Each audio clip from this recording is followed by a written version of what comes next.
ika 21 days karong alas 12 sa gabi ang ato ang gisala nga itlog sa White Leghorn ug sa Rhode Island Reds. Tanan na to mga idol og unsay resulta.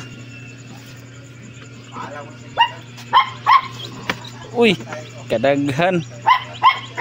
Medyo luya pa ang uban, no?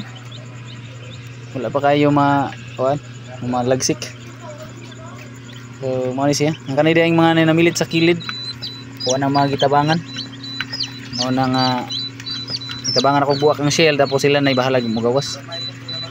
So, mga yung update sa ato ang mga piso. Sa ato ang ki-incubate. Grabe jud ka atakog tabang ang ato ang automatic incubator mga idol.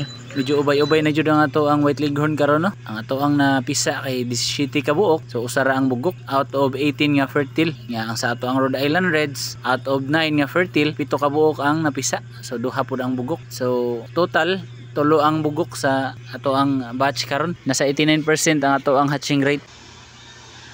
Para sa mga beginners, i-recommend gyud ako ninyo mga idol. Labi na kay wala pa tay idea about sa mga sakto nga humidity, sakto nga temperature. Sa manako nga nagsugod pod og incubate sa mga itlog sa manok, ideal jud kay ni mga idol para sa mga beginners. Kay wala na hassle, imuhan lang kay pagbutang na lang sa itlog, isaksak nimo na sa kuryente. Wala na kay kinahanglan pa nga bali-balihon or usbon kay automatic naman siya nga mo-rotate.